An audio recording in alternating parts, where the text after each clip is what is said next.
এইবার আমরা দুইটা ম্যাথ করব। ম্যাথ দুটার মধ্যে এটা একটা যে x square minus two x to the power 10, মানে এখানে এন এর মান 10, এটার যে বিস্তৃতি হবে এই বিস্তৃতিতে অষ্টম পদ বের করতে হবে। আচ্ছা, অষ্টম পদ মানে কি? আমরা আর প্লাস ওয়ানতম পদের সূত্র আমরা এর আগে জানি যে আর প্লাস ওয়ানতম পদ হলো আর প্লাস ওয়ানতম পদ হলো n C r a to the power n minus r into x to the power r. তো এই সূত্রটা আমরা জানি। তো এখানে আমাদের বের করতে হবে অষ্টম পদ। অষ্টম পদ মানে কি? 7+1তম পদ। তা 7+1তম পদের সূত্রটা কি হবে? N C 7 a to the power n minus 7 x to the power 7। আচ্ছা, তো এখানে আমরা এই সূত্রটা আমরা সরাসরি অ্যাপ্লাই করি। এখানে আমাদের এন সমান আমাদের 10, এন সমান 10, এ সমান আমাদের কত? এ হলো আমাদের এক্স স্কোয়ার। আমাদের সূত্রটা কি? এক্সপানশনটা দ্বিপদী পদক a plus x to the power n, এইটার এক্সপানশন। তাহলে এ হলো এখানে এক্স স্কোয়ার, আর এক্স সমান আমাদের এখানে কত? Minus two x. আচ্ছা, এই সূত্রটা আমরা এটা আমরা এখানে বসাই দেব। আচ্ছা, অষ্টম পদ বের করতে হবে। তাহলে আমরা লিখি অষ্টম পদ ইকুয়াল 7+1তম পদ। তো সুতরাং 7+1তম পদ হবে এনসিআর, এন আমাদের 10, এনসিআর আর এখানে আমাদের 7, a to the power n minus r, a হলো আমাদের x square, a to the power n minus r, n হলো আমাদের 10 মাইনাস আর হলো আমাদের 7 into x to the power, x হলো আমাদের এটা minus two x to the power r, r হলো আমাদের 7। আচ্ছা, তাহলে আমরা পরের লাইনে এখানে আসি। 10c7 into x to the power এটা এক্স স্কোয়ার, 10 - 3 হলো 10 - 7 হলো 3।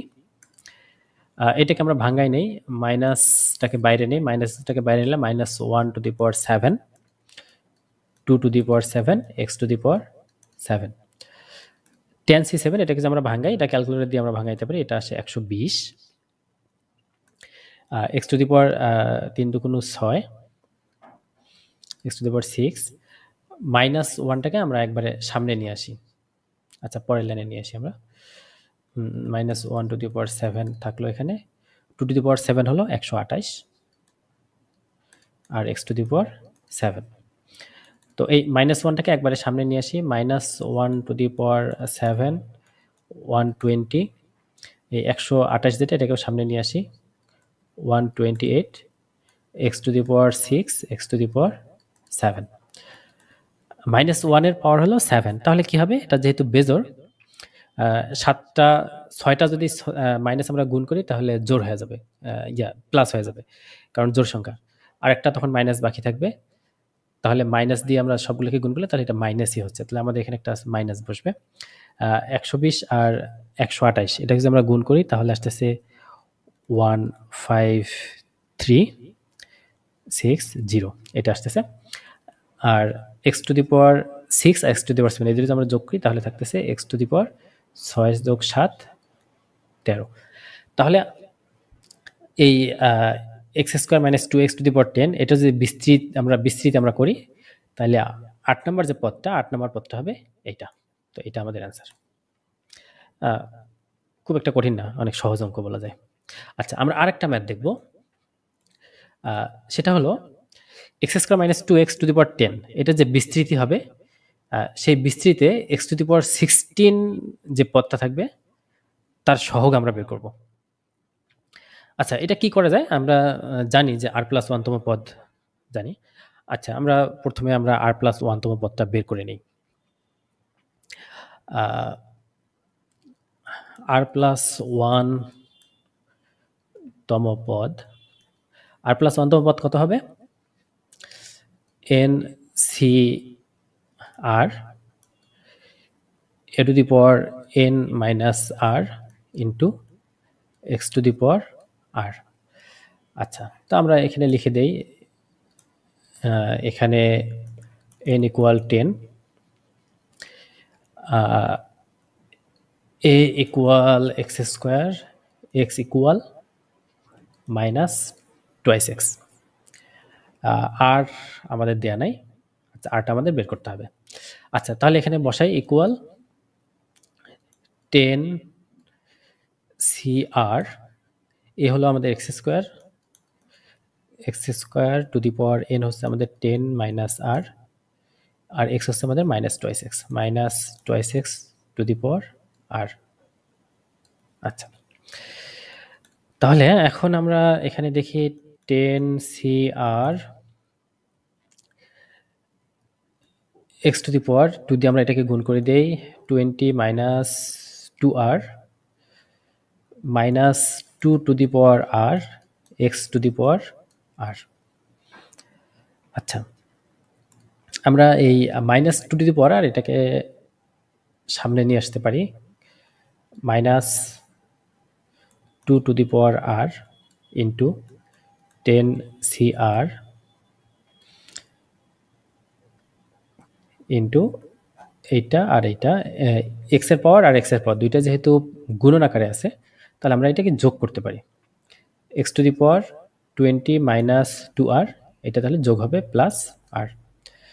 তাহলে এখানে আমরা পাচ্ছি 2 to the power minus 2 to the power আর 10 CR into x to the power 20 minus, এটা থাকতেছে শুধু মাইনাস আর। আচ্ছা আমাদের কি বের করতে হবে, এক্স টু দি পাওয়ার 16 এর সহগ বের করতে হবে। তার মানে এক্স টু দি পাওয়ার 16 মানে হলো এই এক্স এর পাওয়ার হবে 16, তারপরে এই যে এই জায়গায় 20 মাইনাস আর আছে, এইটা হয়ে যাবে 16। তাহলে আমরা লিখতে পারি যে শর্ত মতে এই যে 20 মাইনাস আর এইটা হবে 16। তো এটা যে 16 হয়, তাহলে এখানে আমরা আর এর মানটা কি বলতেছি, আরটাকে আমরা এই পাশে নিয়ে যাই, 16টাকে এই পাশে নিয়ে যাই, তাহলে 20 মাইনাস 16 বা আর ইকুয়াল 4। তাহলে আর ইকুয়াল যদি 4 হয়, তাহলে আমরা এক্স টু দি পাওয়ার 16 এর সহগটা পাবো। তাহলে আমরা লিখতে পারি যে সুতরাং এক্স টু দি পাওয়ার 16 এর সহগ,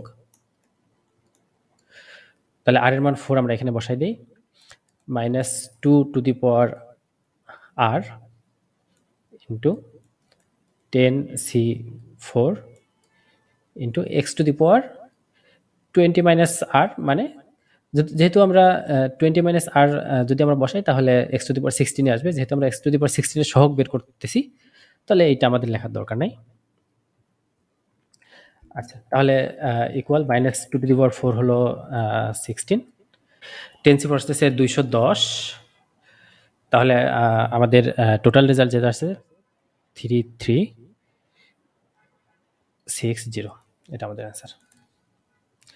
তো আমাদের এই টাইপের ম্যাথ যখন আমাদের করতে হবে, আমরা জাস্ট আর প্লাস 1তম পদটা বের করে নেব। যদি এক্স টু দি পাওয়ার 16 এর সহগ বের করতে দেয় বলে, আমরা এই এক্স টু দি পাওয়ার 16 আমরা এটাকে বানাই নেব। অনেক সময় কিছু ম্যাথ আছে যেখানে এক্স বর্জিত পদ বের করতে বলে। এক্স বর্জিত পদ মানে কি, এক্স বর্জিত পদ মানে এটার পাওয়ার হবে, এক্স এর পাওয়ার হবে 0, এক্স এর পাওয়ার যদি 0 হয় তাহলে এক্স টু দি পাওয়ার 0 মানে 1, তখন সেটা এক্স বর্জিত পদ হবে। যদি এখানে বলতো যে এক্স বর্জিত পদ বের করো, তাহলে আমরা কি করব, এই যে এটা সমান 0 ধরবো, এটা সমান 0 হলে তাহলে কি হবে, আর সমান 20 হবে, আর এর মান 20 হলে এক্স বর্জিত পদটা আমরা বের করব। এরকম আমরা কতগুলা ম্যাথ দেখতে পারবো। তবে এই চ্যাপ্টারে এই দুই টাইপের ম্যাথই মোটামুটি অনেকগুলো ম্যাথ কভার করবে এই দুইটা নিয়মের মধ্যে। তো এই বাকি যে ম্যাথগুলো আছে বইয়ে, যে এই দুইটা নিয়মের যে ম্যাথগুলো আছে, এগুলা প্র্যাকটিস করতে হবে। ওকে, ধন্যবাদ সবাইকে।